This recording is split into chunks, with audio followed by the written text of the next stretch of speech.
National 5 Maths, Unit Test 1, Expressions and Formulae. This is Part 3, and Part 3 is concerned specifically with applying algebraic skills to algebraic fractions. So that is things like simplifying fractions, adding fractions, subtracting, multiplying, dividing fractions, and also a combination of both. Both adding and subtracting, multiplying and dividing, and then simplifying afterwards. So we'll have a quick scan of the questions.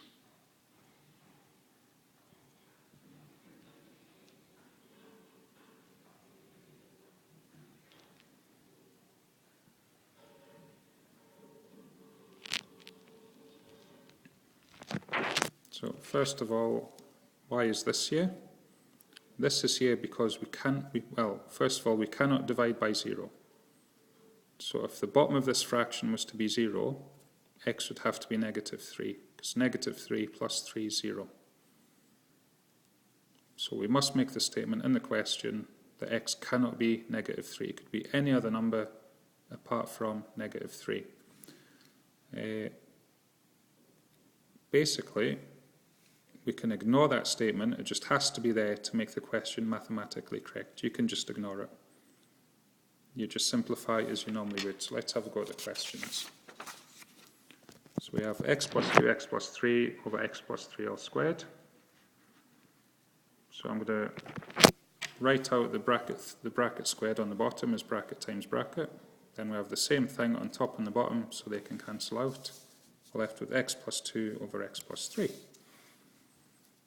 Part B, bracket squared over bracket times bracket on the bottom. Write out bracket squared. Then this is the same as this, so they can cancel out. We're left with that. That's the answer. Part C. I'm going to try and simplify this. This looks quite awkward at the moment. What I'm going to do first is to take out a common factor.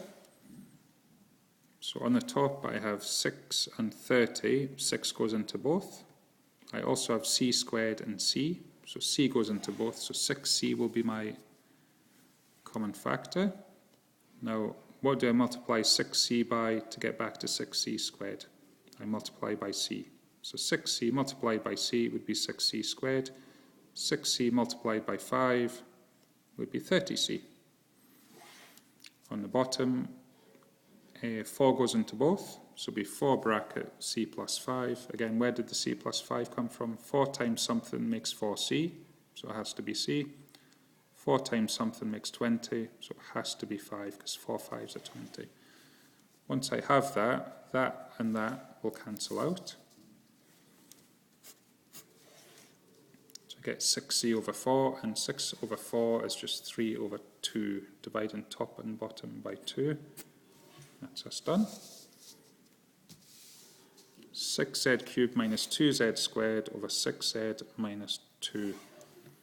Right, my common factor for this one on the top is 2z squared. So where does that come from? Let's have a quick look. Let's think about writing 6z cubed as 6z. Subtract 2z squared, 2z. So here, common factor with the numbers, 2 goes into both. Then I've got a zz and a zz. So that'd be 2z squared. And what do I times this by to make that? That would have to be 2 3s are 6, and z squared times z. And here I've got 2z squared, that's 2z squared, but it's negative, so minus 1. Okay, so that's where that bit comes from. On the bottom, guys, 2 goes into both. So 2 times 3z minus 1. Again, same thing in the bracket. We also have the same thing at the front of each bracket. So 2 over 2 cancels to 1. We are just left with 1z squared.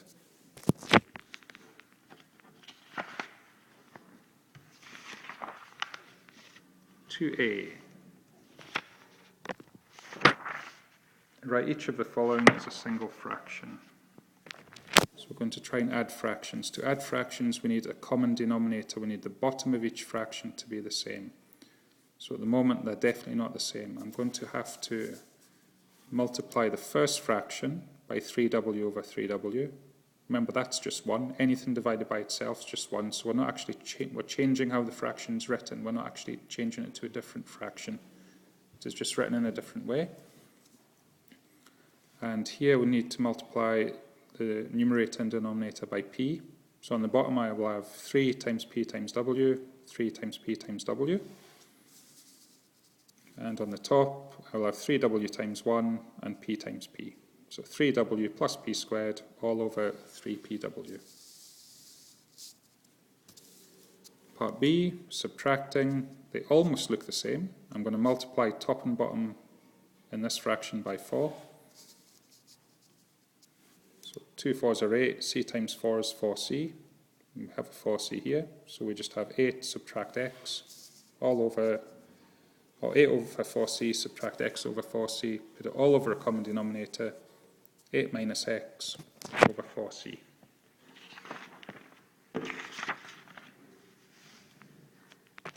Part C, multiplying fractions. Dead easy. Numerator times numerator over denominator times denominator. 4g over h squared.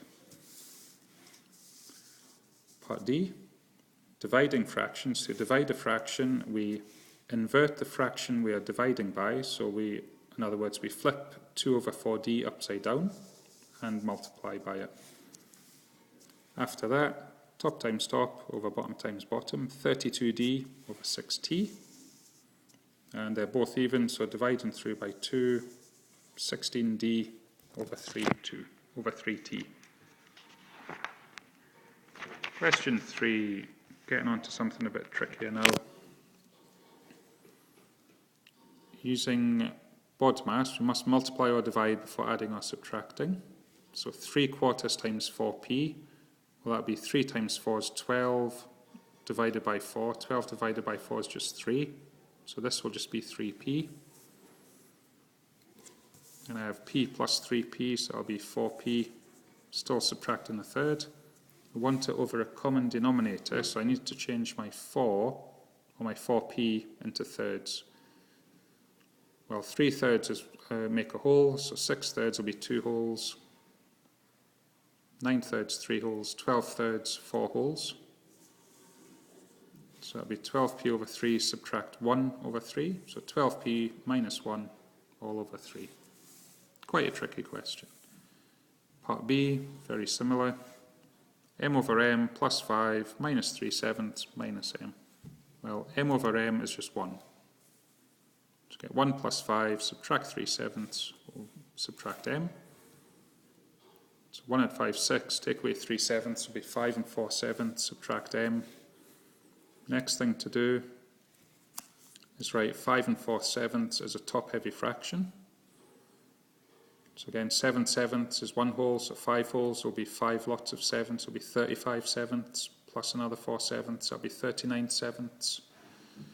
And we need to write m as 7, so that'll be 7m over 7, because 7 over 7 is 1. So we've really just got 1m here, but we need to write it as 7, so we can subtract to get a common denominator. So 39 minus 7m all over 7.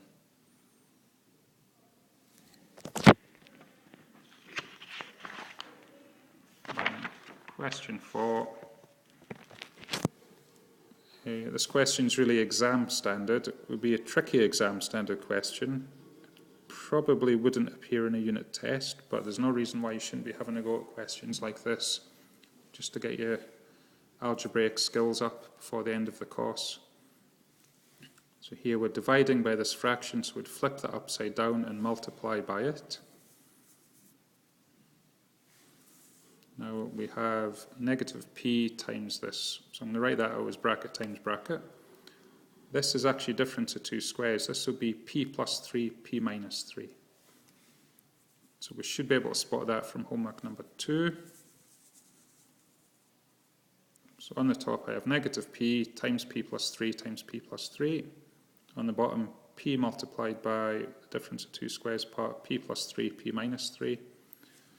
So the p over p cancels, the p plus 3 over p plus 3 cancels. We're left with negative p plus 3 over p minus 3. Again, a difficult question. If you got that correct on your own, guys, well done. It's very, very encouraging.